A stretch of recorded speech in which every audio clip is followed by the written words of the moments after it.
afternoon, everybody. Welcome to TraderMerlin Show. It is your Wednesday Hump Day edition. We're going to do a little bit of a different show today. As I mentioned on yesterday's show, let's show you this. We're going to talk about how to improve your credit score. A bunch of you have been asking and said, hey, you know what, why don't you do a show on credit? And I thought, okay, we could definitely do a show on credit. I didn't think I would have enough time to do it today. Lo and behold, I managed to find time for it. So get your pad and paper ready, get your pens down, get ready for this one. I'm assuming that most of you probably understand credit, how it functions, what it can do for you, and probably have good credit. However, some of you might not. And those that are on the fence about establishing credit or how to get their credit better, I'm going to show you some real simple things you can do. Again, there is a lot that you can do with regards to credit, but given the time that we have today, I will kind of skim the high-level surfaces so you understand why it's so critical and, yeah, take it from there. So we will go in the markets later on, and we'll talk about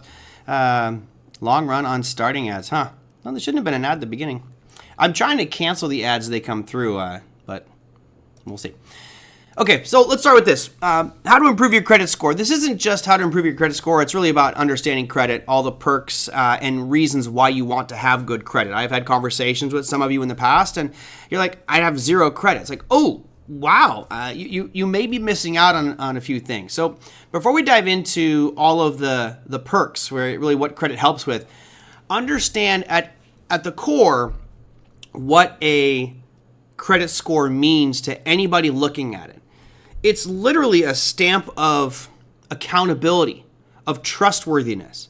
So if you have a low credit score and anybody pulls that up, whether that's a landlord, an employer, somebody giving you a loan, and they see a low credit score, in their mind, what it means is you're not very trustworthy because you can't make your payments on time.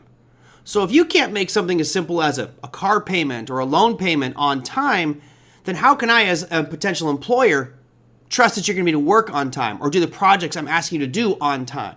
Or if you're a lender, how can I trust that you're going to make those payments on time? So really it boils down to a credit score is like a stamp of trustworthiness. Like what's the financial integrity of this person?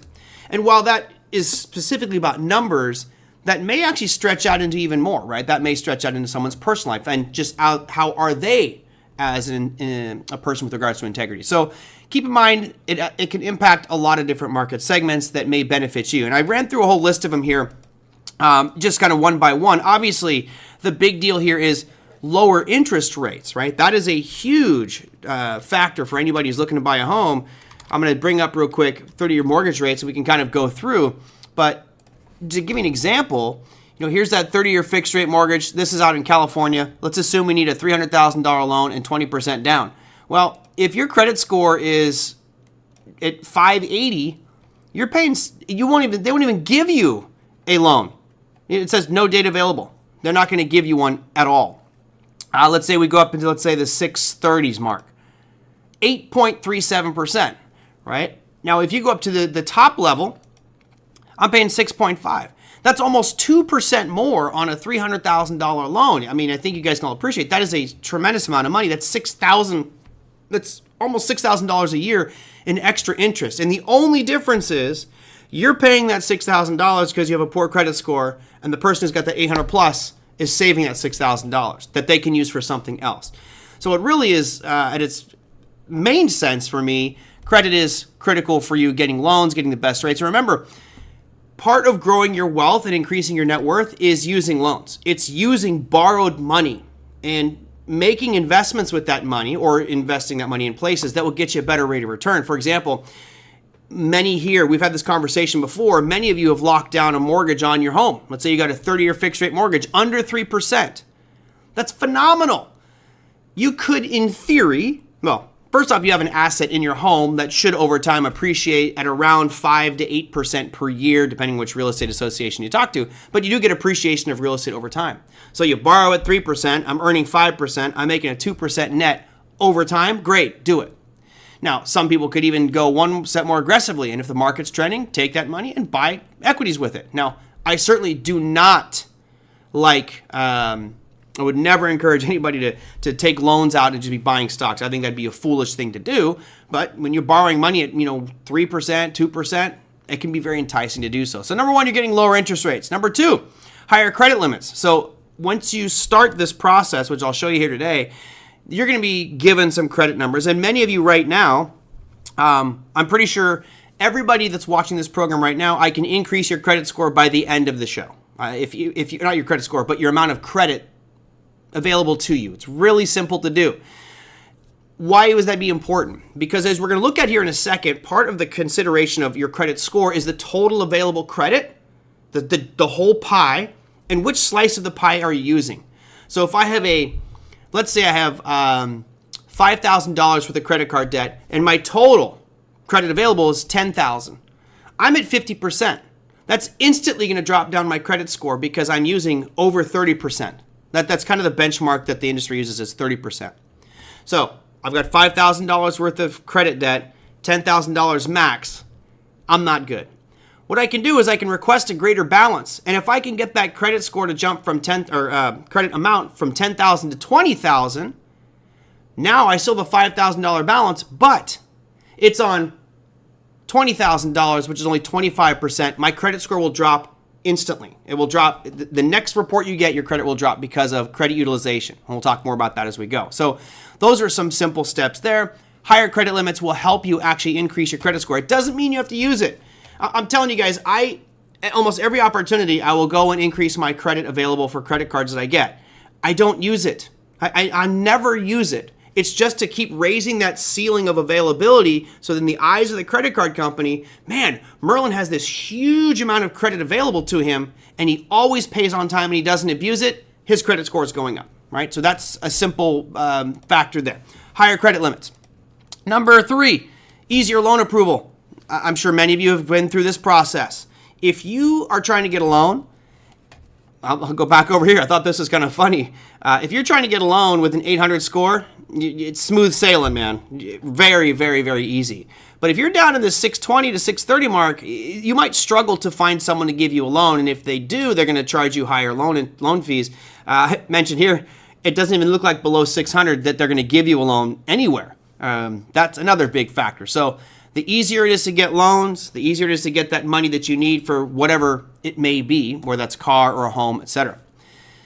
Next, what I have on here, better insurance rates. Some insurance companies will actually use your credit score to help with their rate determination. And a higher credit score, again, means that you're responsible. It means you're not going to be doing foolish things with your money, or at least you are accountable to pay back your money when it's called upon. And that in turn leads to the belief that you're going to be a safer, better driver. It's weird the way all these things pan out, but a higher credit score will get you a lower rate. So technician says, I got a 772, 70. Yeah, there you go. Great credit score. 4.5, I would say, is a little high, but not historically. 4.5% 30 years is still great historically, but you got to get under that 3 mark, JD. You got to get under that 3% mark. I put access to premium credit cards. So for those of you who are new, and I designed this kind of for everybody. I know we've got a group of traders in here who understand markets and probably have good credit. My hope is that some of you know someone who's struggling with credit or maybe young and trying to start out with credit, and you say, hey, you know what? Go watch this video, or you send them the link to this video. That's kind of what I'm hoping with out of this one. So when you start out, when you're 18, you can't get a premium airline miles card. They don't usually give you those things. They're going to give you a basic card with like a $500 credit limit, no perks, no bonuses. That's it. As time goes on and you get better, you can actually start applying for better cards. I've mentioned many times, I would say probably my favorite trip of my life, which I flew to Cambodia and Nepal with my friend Josh. We flew first class and it was all paid for with miles. I simply opened a credit card, and I'll show you how to do that here in a second, but I opened a credit card. I got all the free miles. I charged everything on that credit card to get even more miles, and then I did that multiple times. Boom, all of a sudden, I've got a first class ticket to Asia and back, which was a $15,000 ticket face value, which I paid $57.60 for. I think you'd all agree, flying first class for $57.60 on a 23-hour flight is probably worth it. I'm sure everybody would like to be a part of that one. So getting those credit, and if you don't like to travel, that's fine. You can get cash back credit cards. And just think this. If you're using a cash back credit card, and let's say it's a 1% credit card, That means that your life, all your consumption habits have just dropped by 1%. You have now saved yourself 1% on life if you're using a credit card for everything. Some credit cards have 2%. My Discover card has a 3-month period where certain categories are 5% cash back. I'm getting a 5% coupon on everything I buy. Why not? You need good credit to get those cards. What else do I have on here? Rental applications. Man, if you get a poor credit score, good luck finding a rental. Those that have a high credit score are going to go to the top of the pile. Absolutely. Does that mean Josh paid $15? No, Josh is the one who showed me this system. I've been trying to get Josh on this program. Josh is just a great guy, but he's kind of he's a little different. He's a unique guy. One day I hope I get him on here for you. He showed me the first class, or at least the point system and how to game the system. Maybe one day down the road I'll dive further into how you can game the system and get a bunch of points very quickly. But Josh is the one that showed me that, and man, he is the master of it, that's for sure. So yeah, rental application. You're much more likely to get that, at least be considered, if you have a higher credit score. So for example, let's say that Kenny's got a 700 credit score and I've got an 815. All things being equal, that employer is going to look at the credit score. Now, certainly they're going to look at employment history and things like that, but it is a key component that will skew the bias for that rental application getting reviewed and processed and approved. This is one I find very interesting. There are certain levels of business and of government entities that will require you to have a higher credit score. Quite often, it's about accessing different levels of data, right? So if you have a clearance level for a government office, they may require you to have a specific credit score. Again, it's designed to show your financial integrity overall. John says, excited to fly first class on Hawaiian Air after Alaska. Yeah, that's right, buddy. You get to get those privileges. Good for you. You know, it's funny because if you fly first class, like from, I don't know, California to Seattle, okay, you get a bigger seat and you recline a little bit more and you get better service, and it's slightly better. That is, as Big Ed points out, international first class, even business class, guys, is a whole nother world of class. It is, the food is incredible, the drinks are better, everything. It's phenomenal. Okay, sorry, I'm going too slow here. At the bottom of my list, I had it's easier to get approval for utilities. Obviously, credit score is important when you get things like, internet or water or gas, depending on where you're at. That may be a factor as well. So those are some of the key points as to where it may be beneficial. And I was going to do a poll, but I just don't have the time to do it. No, I missed the last one. To kind of see where you stand here, and this isn't, again, privacy is your thing. If you don't want to disclose, that's fine. But I've been above 800 for about the past decade, and I'm proud of it. Like, I worked very hard to be above 800. It's funny, I see my score sometimes at like an 830, and all of a sudden it drops like an 825. I'm like, how did I lose 5 points? And it's probably because I opened up a new credit card, which I will show you that here and how that works. But, this is from Experian, and I put it on here just to give you an idea of where you are at. If you don't know where you're at and where you stand with your credit score, you can, let me put it in here, because there's a specific website you can go into, government mandated, and get a free credit score check. It's called a free credit report, and it is from, I think it's annualcreditreport.com. So if you look here, if you go to annualcreditreport.com, you get, by law, you are required to receive one free credit report per year. Now, I'm not going to go into, on this show, how to read through that credit report to find the pros and cons. That's a whole show in itself. And you can go through there and dig through your credit report to find where your weaknesses are, what might be bringing your credit score down. You may be able to dispute some of those charges on there as well, but find out really where the flaws are. Margaret says, I rarely check. I don't check my credit report anymore because I'm constantly looking at my credit. I'm always looking at it to see if there's any pops. So the biggest concern I have nowadays is identity theft. So you can go and request your free report online. If you're using a Chase, if you're using Citibank, if you're using Discover, if you're using, all these different banks, typically they give you a, I have no problem with Credit Karma. I just don't want to pay for things. But if you use these credit card services, quite often they will give you a free credit score. That's not entirely 100% accurate, but it's a ballpark score of where you are at with your credit. So for those of you who are, I would say 720 or lower, you should definitely start taking some of these steps to improve your credit. How do you see your score? I don't believe it's actually on the report from the credit bureaus, but the report shows you all of your credit history. To get your credit score, you don't have to pay for it. You can use Credit Karma. But again, if you have any credit cards, when you open a credit card, typically like Chase, I can open up the Chase app right now, and it will show you what my credit score is right in the app. Yeah, it's funny. I've been trying to reach out to an old friend who does a lot with privacy and identity theft protection. I have not been able to get in contact with her, unfortunately. Not yet. So some of you know where you stand on this one. Hopefully it's a higher score. If not, it's not the end of the world. It just simply means you got a little bit of work to do. And I'm going to show you some shortcut steps here. Particularly, I know, John, you mentioned early on that you don't have any credit. Well, we can get you a fairly high credit score rather quickly. So let me show you the components, and then we'll walk through some of the key points or suggestions that I have on how you might want to increase it. So this is what makes up your credit score. You have 35% of it is payment history. 35% is going to be, 30% is amounts owed or current balances. 15% is length of credit history, how long you've been establishing your credit. 10% is your credit mix, and then you have new credit. So this is kind of instructor. It's a teacher side of me. Payment history. What they want to see is a long history of consecutive payments, right? And again, I just have text on your screen here, but it's the most significant factor in your credit score. It includes your record of on-time payments, late payments, collections, and any other negative marks such as bankruptcies or charge-offs.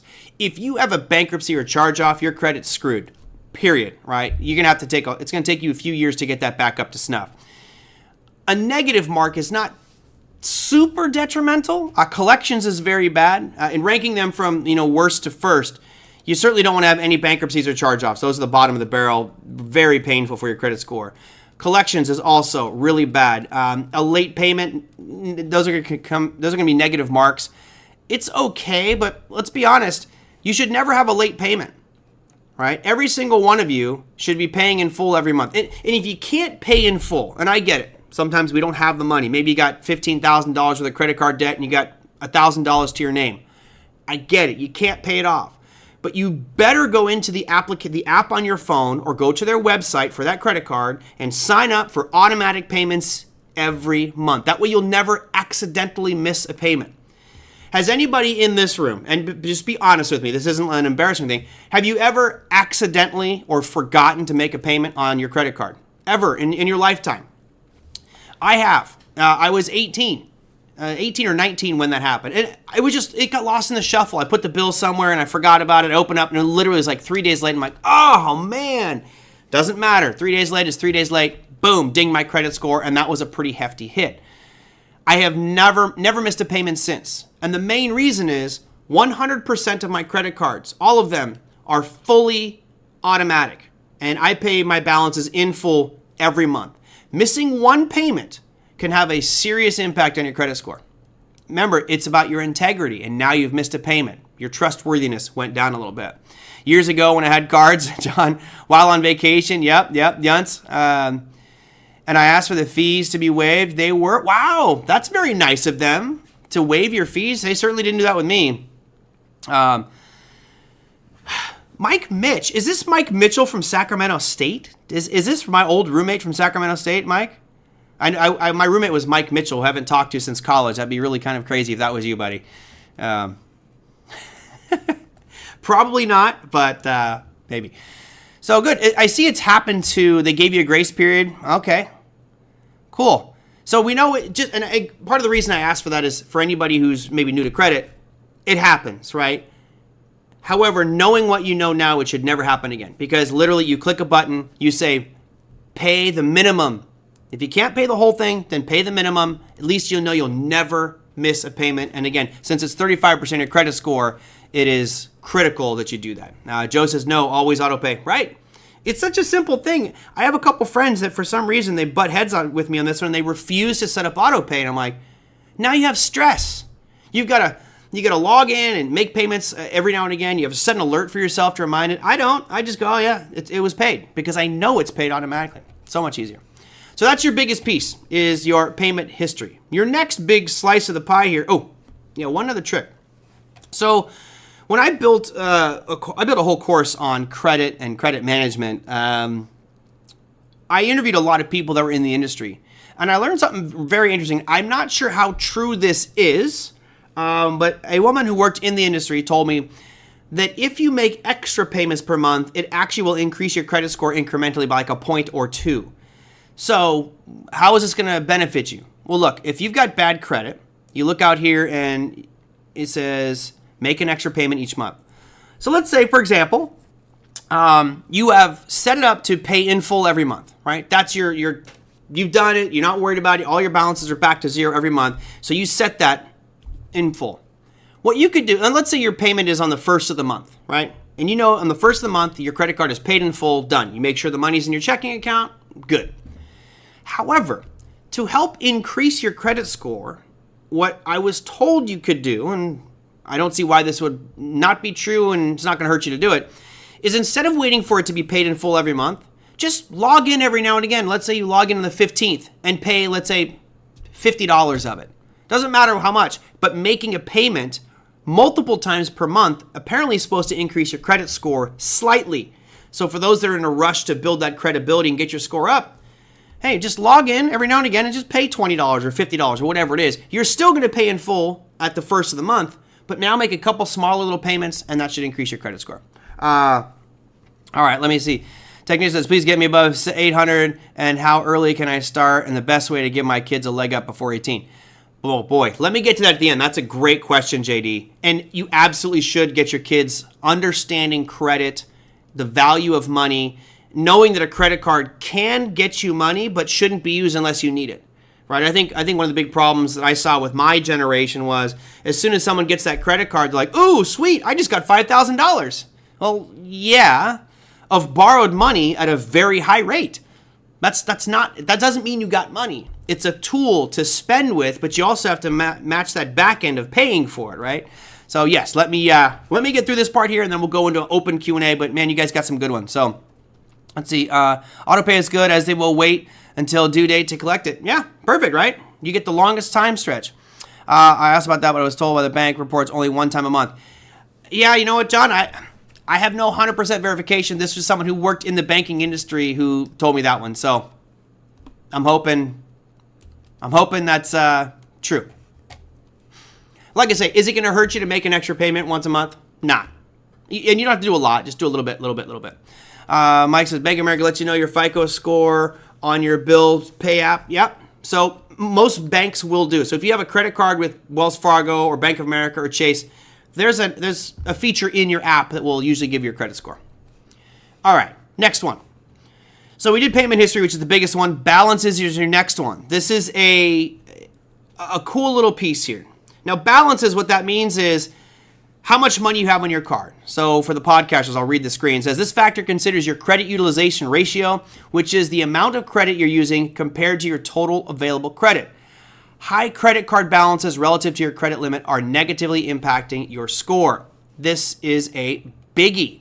So what that means, there's thresholds for it. So according to the industry, the 30% mark is your big problem.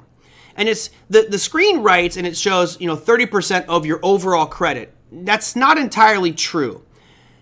It's 30% on, yes, it's 30% overall, but you should make it a point that you should never, ever have a balance on one card that is over 25% of the balance of that card, of the total for that card. So if you have a $10,000 credit card, don't ever go over $2,500 on that card, right? Now, for me, I have had surges where, let's say, a $10,000 card, I do a lot of spending, and let's say I spend $4,000 that month. I will actually go back in and pay it so that at no point does it look like my card is above $2,500 in that case. So just something to keep in mind. This is why it's nice to have multiple cards. So if you are on a spending spree, you moved and you bought a new couch and refrigerator, don't load it all up on one card because that could impact your credit score. What you should do is spread it around to multiple cards so that each card is not more than 25% of its total available credit on the card. If it is, it's not the end of the world. Now, 25% is my number. The industry says 30, but I just for myself say 25%. It also prevents me from spending more money. So Yes, of the credit limit. Is this referring to carrying a balance on the average balance in a month? It's your overall credit limit. Wow.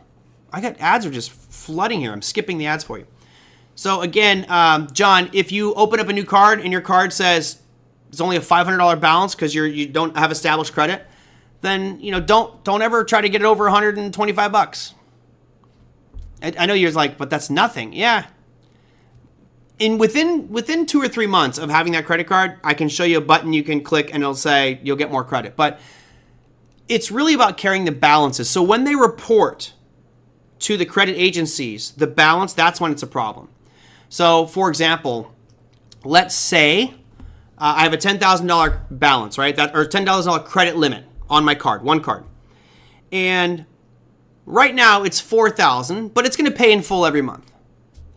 You're thinking that, okay, it's going to pay it in full and therefore it won't show up on my credit score. That's not true. Because let's say your payment is due on the 15th of the month, but the report goes out from your credit card company on the 1st. So my balance is at $4,000, which is 40% of my total credit. That's a red flag. It gets reported. My credit score is going to drop.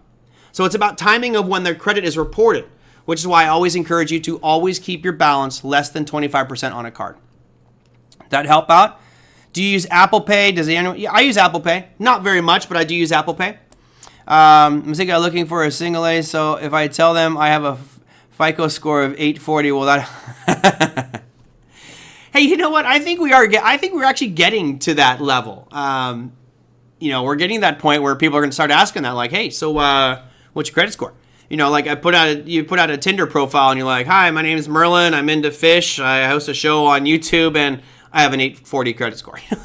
Why not? Why not disclose that stuff? It's credit worthiness. All right. That was good. Sorry, Mike. I couldn't resist. So keep your balances under 25%. Hopefully that makes sense to everybody. It basically just means don't run up a big balance. And if you do, try to pay it down as quickly as possible before it gets reported to the credit agencies. Next, balances. We go to credit history. This is one that most people, I don't think pay attention to. So I tried to had AI draw me a long linear line of data. Now, what does this mean? Well, credit history, basically, this component looks at how long your credit accounts have been open. A longer credit history generally contributes to a higher score as it provides more data on your financial behavior. So, when I was building this stuff years and years ago, this lady was telling me a very interesting story, which was kind of shocking to me. And she says, if you want to keep your credit score high, you never close your oldest credit card. And I was like, why? I'll give you an example. So let's say it's 2024 today. And let's say I open my first credit card in, I'm just making it up for an easy example, 2004, which means I have 20 years worth of credit history, right? If I open it in 2004, today's 2024, I have 20 years of credit history. So the industry looks at it, ooh, he's got 20 years worth of credit history. The way she explained it to me was, let's say I open up another card in 2020. So that one's only 4 years old. If I close that original credit card, it erases that history to my next card. So now it looks like I only have 4 years worth of credit history. Now, I've not been able to find verification of that, but I'll tell you what, it made me look back at my credit cards. I still have the credit card I opened when I was 18 years old. I do not use it. It literally sits on a shelf, and I just keep it for posterity because that is the anchor for my credit history. All the other ones in between, I've flipped multiple times. I get rid of them, every 11 months. Just flip. So keep that in mind. Look back. You can actually find out on your credit report that you can download for free from annualcreditreport.com, and you can find out what your oldest card is. Now, Fury says make sure you use your oldest credit card once a year. Most banks close them now if not used. It hasn't happened for my Wells Fargo card. It's not happened. So I'm lucky there. I should use it more just to make sure it doesn't disappear, right? Okay, next, your credit mix. This one's not as significant, but it is important. This includes the different types of credit accounts you have, such as credit cards, mortgages, auto loans, and retail accounts. A diverse credit score mix can positively impact your score, although it is a smaller factor, only 10%.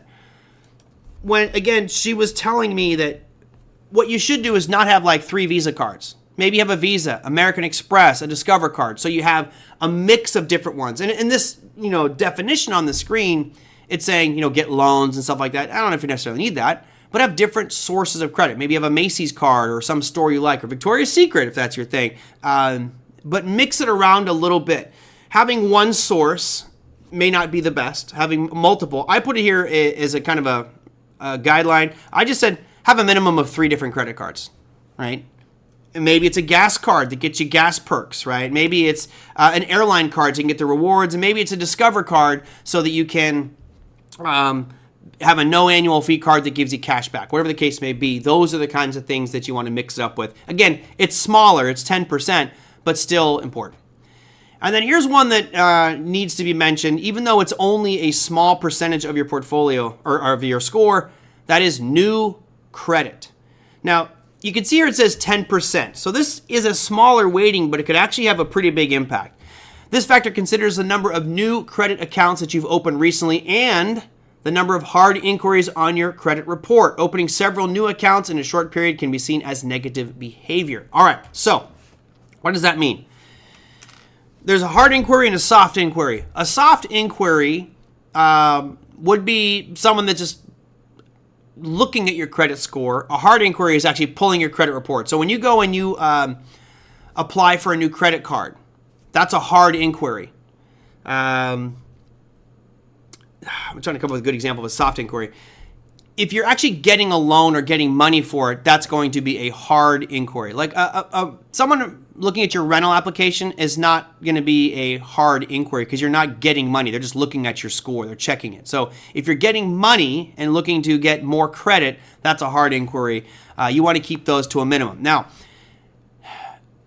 people say you shouldn't open up new credit cards because it hurts your score. It does hurt your score. Your score will drop just a little bit, a couple of points. Of course, it depends on what your score is. If you're constantly changing a lot of cards, your score is going to drop. So I put on here only open 1 or 2 new ones per year. And again, that's just because I'm a flipper. I'm flipping these trying to get points and all the perks that come with it, basically to stick it to the credit card company. That's kind of my goal, is to ruin the credit card company. The other thing here is you need to think about timing, market timing for you. If you are in the market to buy a new car and you know you're going to get your credit check, need to get a loan, or you're looking to buy a home within the next year, don't open new cards. I put it on the screen here for a reason. Don't open any credit cards before a major purchase. Just don't do it. It's not worth it. It could damage your score, could drop you into a lower bracket, and all of a sudden your house could cost you another 1/4 percentage point, which will far outweigh any benefit you got from those cards. So make sure if you are doing something, a major purchase, that you aren't going to need it for quite some time. All right. If you need your credit in the near future, let's say 6 months to a year out to buy a home, then do not open more credit cards. Keep it at just the one or the cards that you have. All right. We are at 35-minute mark of just walking through credit reports. And I've gone through a few steps that'll kind of help you out here, but I wanted to kind of give you goals, and then we'll go to open Q&A for you. So from this, what should your next steps be? Particularly those of you who don't have credit, it would be to open up a card. And which one? There's a ton of different ones. I'll show you here in just a second. And I'll bring you to a resource that can help you out there. Step number 1, as far as goals, your goal should be to pay off every credit card in full every month. That should be your number 1 goal. If you're not there yet, then find ways to increase your income or reduce your expenses, or find ways to pay that credit card off, because the credit card rates are usurious. You're paying 25 to 29% on your credit cards. Awful. Do not do that. Get it to 0, and once you're at 0, to me, then you can really get a nice financial freedom boost. It'll help you out immensely. So pay off your credit cards, all of them in full every month once you get there. Automate that process. If you can't pay it off in full every month, then make sure you pay on time. Just make the minimum, and as you get more money, pay more each month until that credit card goes to 0. Again, for anybody running a balance, it means one of 3 things. Number 1, you hit an extreme hardship and you just can't, you're not working. Maybe you lost your job and you had to do it. We understand that. So number 1, it's going to be hardship, your credit card's maxed. Number 2, you just got reckless with your spending. That's your problem. Fix that, right? Get on track with your spending and realize asset or expenses and income. I need to fix those too, so my income is always higher than my expenses. Otherwise, you're going to go downhill from that point. So check, make sure how much you're spending. If you have a balance and you're carrying that balance, think long and hard about how you're going to get that balance to zero as soon as possible. It's more important. If you have a student loan balance, forget about that one. The rate on your student loan is far lower than your credit card. You got a car that you want to pay off? Forget it. Your car loan's probably 4, 5, 6, 7, 8, 9, 10%, somewhere in there. But your student loan or your credit card, 29%. Pay off your credit card first, ASAP. Next on our list, make an extra payment each month. I mentioned that one. Ask for balance increases. Okay, so for those that are looking to increase your credit score, you can all do this right now. It's funny. I'm sure some of you may actually pick up your phone and do it by the end of the show. Let's say you've got a Chase Visa card. I can go in right now. I'm going to actually just look at my phone and make sure. I would share my screen with you, but it's a little too much personal information. I'm going to go to my Chase app right now, and I'm going to go to my credit card, which I just opened about, I think this was like 4 months ago. And there is, when you click on Manage on this one, oh, it doesn't have it on this one yet. You can typically click a button that says Request Balance Increase. It's right on the card. So you click on that, and it takes seconds. Todd Davis and I joke about this all the time. We actually did it on the phone the other day to see who got the biggest increase last time he was here at my house on the studio.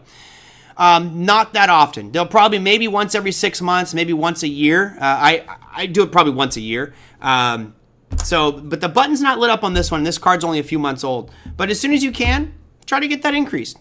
Just bump it up. And even if it goes from $1,000 to $1,200, you've raised that ceiling a little bit, which in turn gives you more available credit, which will help your credit score over time as long as you're not, maxing out your credit. So if you keep your balances small and you keep increasing the bubble of available credit, your credit score is going to get better and better and better and happen very quickly. Let's see, what else do I have in here? I had balance increase, ask for balance increases. You can contact them on the phone or just do it in the apps. I like to do it in the apps because I don't like to talk to people at credit card companies. And then I put abuse credit card companies. Get the card that fits your needs. Abuse the credit card company. It sounds so nice. Take advantage of them. Look, credit card companies they're bad people to me. They're providing a service which is convenience. It's great to use your credit card. But I think it's somewhat predatory because a whole lot of people don't understand exactly how credit works. You're borrowing money and you're paying a lot of money to borrow it. If you go past 30 days, now you have to pay for it. Anything under 30 days, you get to use that money for free. Use it. Why not? So let me go to creditcards.com. This is not a solicitation. It's just a site I've used in the past. I get no perks, no nothing for this. Find a card that fits your needs. So let's say, Big Eb, I notice he's traveling a bunch and, maybe his trips seem to be local. He was at the beach. He was up in Tahoe. So you can go out here and find rewards cards. And maybe he doesn't want airline travel. Maybe he wants a card that's good for, hotels. You can go in here, rewards, there's travel. Let me see if I can find one that is specifically for, let's get that out of there. I don't care. Let's close that. These are all sorts of different perk kind of cards. So this Capital One, you get 5 miles per dollar on hotels, vacation rentals. These types of things will add up real quick. Now, one of them that you see here is the annual fee. That annual fee, most of the time, you got to be careful. Most of the time, it is free for the first year, and then they charge you for the second year. So on a card like this, what I try to do is I try to utilize it almost exclusively. I rack up as many points and miles as I can, and then at 11 months, I cancel it so I don't pay the fee. I actually have a Google Calendar that has all of my credit card expiration dates on it, so I know when to roll them. Let's see. I have this one. I'm canceling it, of course, because $95 fee. I will cancel that one here in, should be in a month or so. But you see a lot of good perks here. You get all kinds of points built up on the Chase Sapphire card. I've never had an American Express. Let's see. Let's go back to someone who might be starting out. So, John, this kind of would be more in your style, though. I think when we talked, you talked about potentially a credit union one. Let's go to, there used to be one here that said, new cards, like cards for new people. I don't know why that's not here. But zero APR. This is another way that you can help yourself significantly. And that's this. Let's say, for example, Joe, I'm going to use you as my example. Let's say Joe's got a $10,000 balance on his card, and he's struggling to pay it off, right? And it happens. What he could do is he could actually go out and open up one of these cards. It's a 0% credit card. So what they do is they give you a window of time where you can transfer over your balances for free for 21 months. So here's the Wells Fargo Reflect card. So let's say you open up this Wells Fargo Reflect card, and then you transfer over as much as you can, let's say $10,000 to this card. Now what happens is on your other card, let's say it was Chase, your balance is zero, so you're not paying 29%. And on the new card, you're paying zero for 21 months. So essentially you're getting 21 months of free interest on your money that you borrowed. Now, just make sure that you pay it off in full in that 21 months. But this is another way that you can get around this system of credit cards that are just using you. Now, what the reason this is structured is Wells Fargo believes that you're bad with your money. The assumption is that if you're using a balance transfer card, it's because you're bad with your money, you're spending, you got a big balance, and Wells Fargo's going, okay, sure, you can bring that over to us, and we'll let you slide for 21 months because we're pretty sure that as soon as that 21 months is over, your balances might even be higher. And look, we're going to stick you with 18, 24, or 29% variable APR. They're going to totally get you there. So that's one card. Again, this is a free one, which is nice. There's no annual fees. I have this card. I like this card. I'll be honest. I think this is a great card. It's the Discover It card. And what I get is this the right one? It's a cashback card. There's no minimum spending. Okay, sorry. This is the cashback card. There's a Discover It card that gives you rewards. Let me see if I can find Discover It card over here. Sorry, I'm scrolling through a whole bunch of stuff. I'll go back to my picture so you don't have to be tortured by me scrolling. Let's go to the Discover It card. There's so many different ones. Here we go. So the Discover It card cash back. You notice I get 5% on cash back on everyday purchases from different places, plus unlimited 1% cash back on all purchases automatically. So everything that I do, I get 1%. So literally all expenses get dropped by 1%. That's great. And again, no annual fee. So this is a great card. What I would recommend for anybody starting out and thinking about utilization of credit, you get a card like the Discover It card, and I use my Discover It card for almost every recurring expense. So you look at my Paramount Plus, my Amazon Prime, my Netflix, my Hulu, my Spotify, anything that has recurring payments, my Chat GPT, right? My Midjourney, all those recurring monthly payments, boom, I link it to the Discover It card. All of those have now dropped by 1%, and I never have to worry about canceling this card because of an annual fee. There's no fee to it, so I'm not worried about it. So that's one tool I use is a zero annual fee card and set it up for everything. And again, I utilize it so often and I keep my balances low, it helps my credit score. Anyway, there are some credit cards. So John, did you get your card already? Do you have to use the perks before canceling? On some of them you do. Some your perks will disappear when you cancel the card. With United Mileage Plus, they are now permanent. Most of the airline cards, there's like a 1-year grace period where you have to spend them. So if you know you're going to be using those, spend them. Now don't lose them. Keep track of what you got there. What questions do you have? I kind of went very quickly here, but I've thrown in a lot of the golden nuggets. And again, I didn't have a ton of time to prepare today, so my apologies if there are some holes in what we discussed today. But you wanted a credit show, so you got a credit show. And hopefully, for those who already have good credit, maybe you picked up something along the way, a little golden nugget here. If you're new, I really hope this was valuable. And again, if you have someone who's starting out younger, send them to watch this show, just because I think it'll help point them in the right direction. The bottom line is credit is amazing at helping us grow our wealth. If used properly, you have good credit and you have bad credit. Good credit is using it to invest in or make purchases that will go and grow up in value. Bad credit is buying stuff you don't need. I had a coworker, Carter, great guy, and he came in one day and he's like, "I bought a Peloton. I'm so excited about a Peloton." I'm like, So you paid $1,500 for a bicycle that sits in your living room? No, I'm going to ride it every day. It's going to be great. I love it. I love it. I love it. Okay, cool. Oh, now you have to pay a subscription fee for that? I don't remember how much. It's called $100 a month. So you're on the hook for $1,500 a year, and you spent, $1,500 or more, probably a couple grand, on the bicycle for your home. And I said, is that good credit or bad credit? Now, if Carter rides that bike 5 days a week and achieves his health goals and loses weight, which is what was one of his goals was, and just stays in health, then that's a good investment, right? Your health there's nothing more precious than investing in your health. But if it's now a coat rack in his garage that's collecting dust and will probably sit there until either he moves out or he realizes he can't move in his garage with space limitations, that's bad. That's bad credit. That's bad because he's paying interest on the loans that he used to buy it. So he doesn't talk like Donald Trump. He's got Carter kind of talks like this. He's got a really cool way. He's got a draw to him. Love him. The guy's one of my favorite people. Sorry, Carter. Cool. So I'm going to read through some questions here. Mike says, how do they let you roll miles from one card to another card, or do you not cancel that card? So they don't let you roll from one card to the other. You can't go, hey, United, here, take my American. Totally different company, right?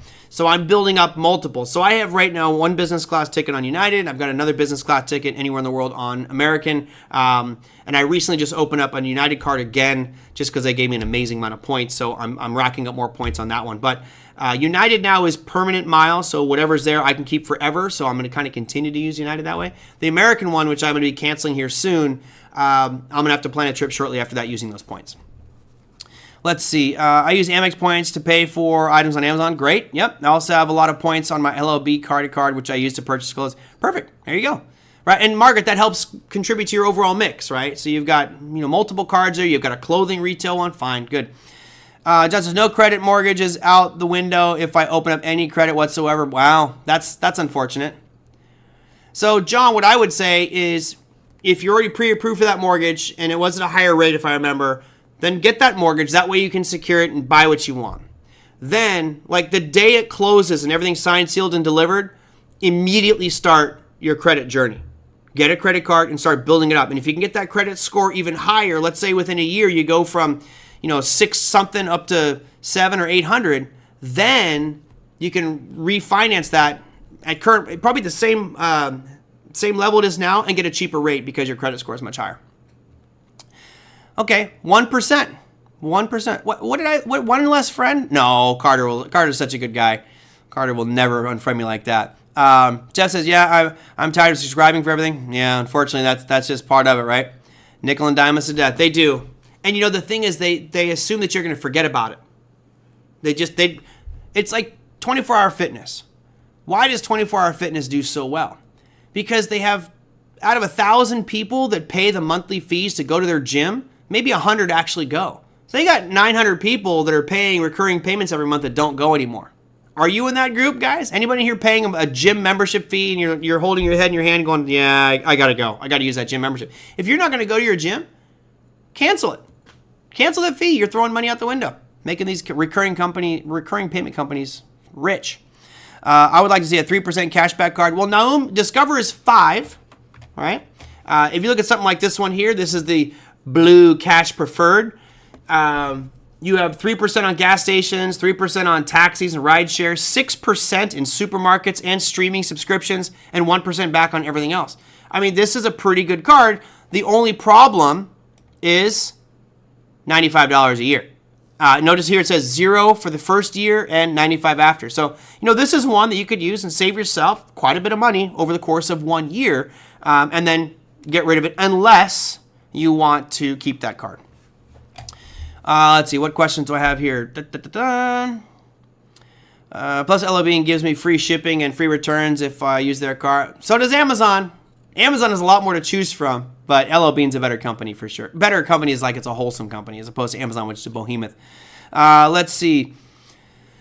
So you're paying an annual fee on United, which is still a good deal if you get lots of miles. So with the United card, I get the first year for free, just like this American Express I just showed you. So we can go out here and I can show you some travel cards. So 1 second, bear with me, sorry. We'll go travel. And I'll see if I'm going to scroll through it without you guys watching because otherwise it's going to just give you a headache from watching. You just get to stare at my right ear. Where's the United, Chase Unlimited, Wells Fargo. Wow, it's way down this list. It's not even on here. Huh. The Mileage Plus card is not there. Let's go to... So just so you know, United actually has one of the worst point systems out there. I've actually really... what you can get with your points on American is much better than what you can on United. So you can see right here, it says United Explorer card is 50,000 bonus miles, 0% annual fee, and then $95 a year. I got 100,000. So I got $100,000 on the card I signed up for. That was a few months back. It was a special. And every now and again, they run a really cool special. There may be more. One of the nice things about this is when I opened up that card, it actually gave me a $100 credit for global entry. I'm telling you, when he came back from Ireland, this was so awesome. Absolutely awesome. The line for immigration, because you do it when you come in from Ireland, at the Ireland airport. When we went through that, the line was probably 300 people deep, and we went through global entry. There was literally 2 people in front of us. It was just boom, boom, boom. So easy, past everybody. Global entry, man. Thank you. And United card pays for $100 worth of that. So there you go. It was nice. I'm definitely a big fan of that. Anyway, United has other problems, but we'll see. Let's see. Fury says C1 has a 3% on all groceries and restaurants. When you cancel your card, doesn't that hurt your score? Yes, Mike, it does. It will drop your score by a couple of points. But again, my goal is to stay up above 800. So I'm at that 830, 840 mark, and occasionally I'll drop down to 820, 815, and then I'll bounce back up. So it does knock off some points off your credit score. In one way, it hurts you because it hurts your credit score because it's an inquiry, right? But on the other side, it's actually improving your credit score because it's giving more available credit. So it's kind of a win-lose type thing. I think in the long term, it's more of a win as long as you're not doing like 3 or 4 a year. 1 or 2 is okay. You do 3 or 4, then it starts to look a little bit worse for you. Okay. Where did you get your euros? I actually had some at home that I forgot to bring with me, and I just use credit cards everywhere. I cashed in. I think when I went over there, I did go to an ATM that surprisingly did not charge me a fee. It was kind of cool. I don't know whether that's through my bank, but I pulled out a few hundred euros over there at an ATM. I never buy it at the airport. Airport's the most expensive place to get it. Use a Capital One Spark card, 2% cash back across the board, right? Great, that's a good one too. I don't know specifically Spark, but you're getting 2% cash back. Great, you're helping yourself out. Any other questions here before we wrap up? I really talked nothing about markets, probably because I'm bitter. I had a losing day today, so I exceeded my stop loss on a futures trade, which really was didn't mean to happen. It just happened so fast. I shorted the sell-off on the S&P right as it broke the lows of the day, and then all of a sudden just screamed back up, and yeah, I had too many contracts on. So anyway, what else do you guys want to know about credit as I wrap up here? We're not going to do an hour show. This is just a straight credit show. Anybody? Anything else? All right, let's just real quickly, just so you can see what's happening for tomorrow. Remember, the Jackson Hole Symposium starts tomorrow. That is an important one. I'm not saying it's the most critical because it's about Jerome Powell's speech on Friday. That's the big one. Friday will be a much bigger, busy day. You have tomorrow, you've got Baidu, Canadian Solar, Dollar Tree, Ross Store. So you have some retailers reporting earnings tomorrow. And then here is your economic calendar for mañana. There's Wednesday. You can see today we did have a pretty significant drawdown in crude oil inventories. I was surprised to see what happened with crude oil on that news. You had drawdown to 4.6 million barrels, and if we look at crude oil today, you're like, wait, what? We were down pretty handily, and we did break those lows that we talked about right around 92.52, which leads me to believe we're headed lower. We're probably headed down towards that 68.50 mark on crude oil. So that will be an interesting one over the next few days. But that is the number for today. For tomorrow, it's all about manufacturing and services. You can see you've got them for France, Germany, the EU, the UK, and for the United States. Our numbers will be happening about 15 minutes into the trading day. You also have existing home sales, natural gas storage for the U.S. market. So a busy day for our markets, as well as our normal typical unemployment claims that come out. Cool, technician, tried just now to get a balance increase on the phone, and they said I would have to apply for a new card. What? Would they run my credit? No, that shouldn't happen. That's weird. Which bank was that, JD? It shouldn't be that way. It's literally on your credit cards, if you go in the app on your credit card, there's typically a button that says request balance increase. So hopefully that's on there. That's kind of strange that they would not increase it, but I'm hoping others. I am incorporated. Well, I'm an LLC, and I do have a business credit card. Yep, absolutely. Did you see the adjustment? Nah, yes, I did, John. And again, I don't trust it, but I'll get to that on tomorrow's show. So we're not going to do a 1 hour show. Hopefully you guys enjoyed that one. Again, if you have credit questions, I'm not a financial advisor by any means, but I'm more than happy to, give you some thoughts. If you need to, you can email me at TraderMerlin@gmail.com or put your comments down below any of the YouTube videos, and I'll get to those. And again, if you know someone that might benefit from knowing more about credit, copy this link, send it over to them, and hopefully we can help improve their financial future as well. So thanks, everybody. Have a fantastic remainder of your day. Thank you for requesting the show. And we're done. I will see you tomorrow. Take care.